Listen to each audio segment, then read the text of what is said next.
Yeah, I think it's time to play Iceborn Legacy Spiders, guys. Spiderling. So it's like all the Spiderling cards, 3 of. All the Iceborns, 3 of.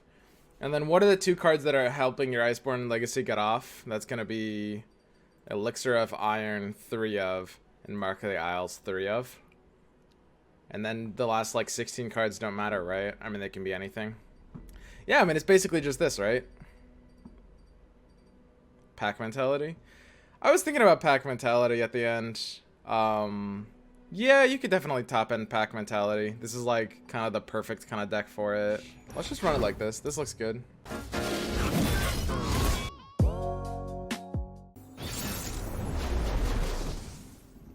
This guy again. Which one was this? Was this the good player?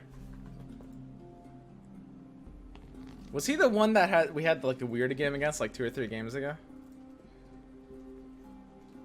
What is tier 1? Kinku Wayfinders is really good. I don't know. Maybe something in Heimerdinger has a chance for sure. I'm a big fan of Spooky Karma, although it's like really hard to play, and it's probably not. I wouldn't call Spooky Karma a tier 1 deck. It's gonna have the win rate of a tier 1 deck though. Yeah, I think we can just chill here. I don't think Mark really helps. I don't think Glimpse really helps either. Just kick this hand.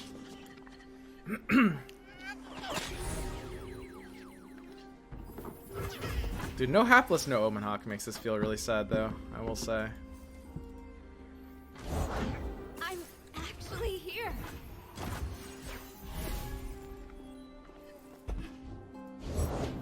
Flavor and spice. There's nothing weird to do here, I think. I think we have no choice but to just Omen Hawk and chill. There's so many like fringe plays you could make, right? No one goes hungry. You could like block into crawling, but that's not gonna activate your combo faster. I mean, you could kill something with Mark of the Isles. Like I could just kill this War Chefs with the Mark of the Isles right now. Wow, that actually might not be that bad. War Chef is a spooky card, by the way. Like, it's really spooky. And I do kind of need to activate this crawling anyway. Dude, is that just what we do? I mean, Mark is kind of useless. We want to get crawling out as soon as possible. I think I'm fine just doing that, actually. Best decks to win games as a new player. I'd either recommend upgrading the spider deck that you start with into like a proper spider aggro. The one on my site's a decent example of that, or make like a Kinko Elusives deck. Because Elusives are also going to be very cheap and very powerful. Those are 2 that are going to do very well.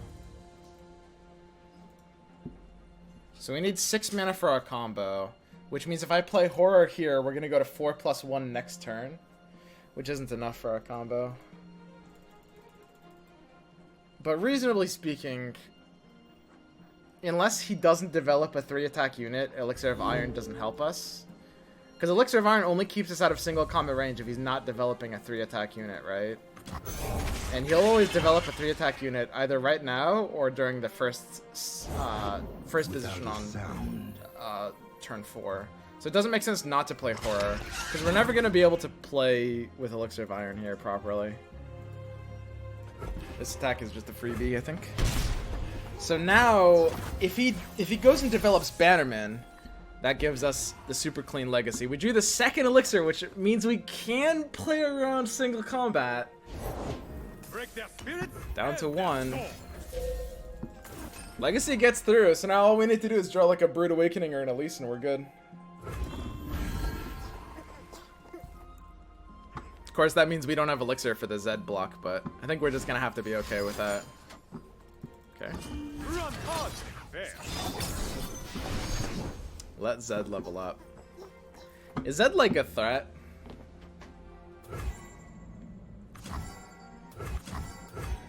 Is Zed actually a threat? Not really, right?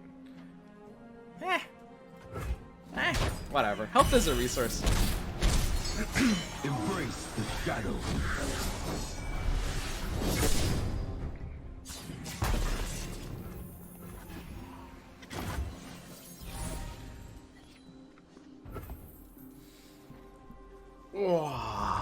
Man.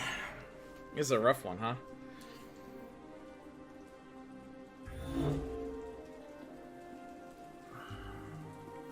Skitterer will boost me to 12.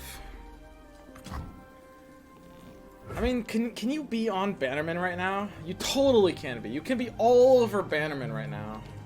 It's so easy. It's so easy to be on Bannerman here, dude.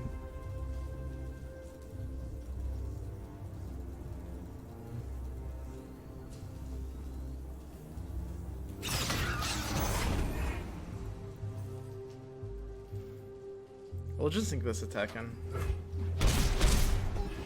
A little bit safe. I mean, he's got a pretty good open attack here. Is kind of the one issue.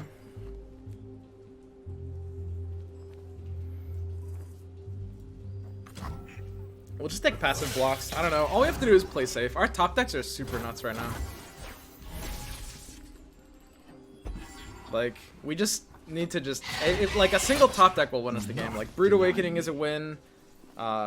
They Who Endure is probably not good enough in this game, actually. Can't I just let this Zed hit me for 8? Like, what is 8 damage really doing for him? Health is a resource, right?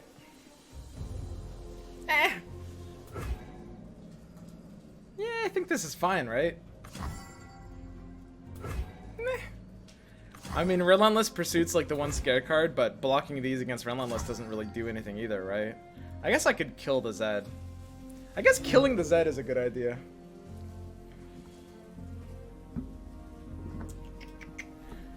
This net deck runs 3 Relentless Pursuit. Play around Radiant Strike by doing this one too. Yeah, this is worth it.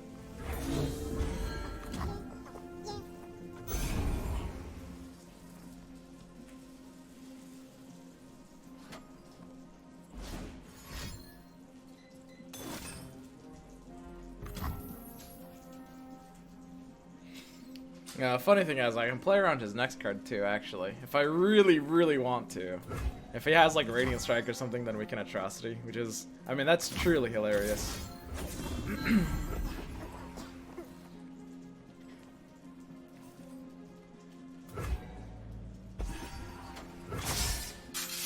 you've got to be on Relentless Pursuit here, I think.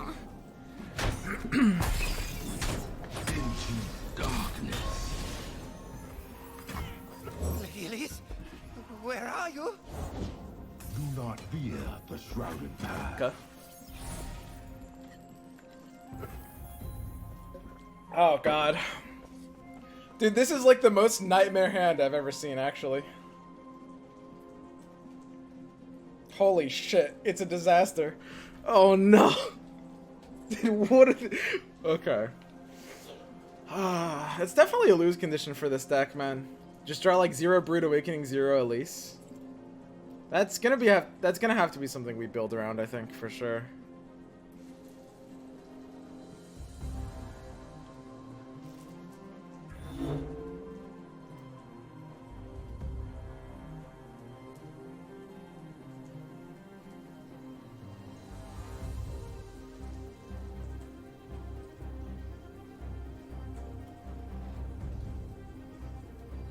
I think we lost, guys. I must get out of here.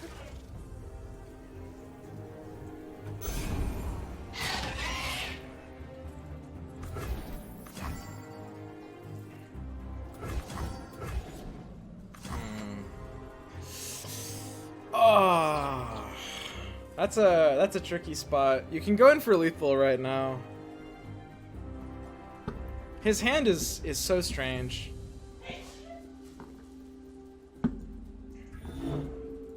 You can't really play around the Purify here. I think you lose off of going in for this lethal, but I think it's also our best bet.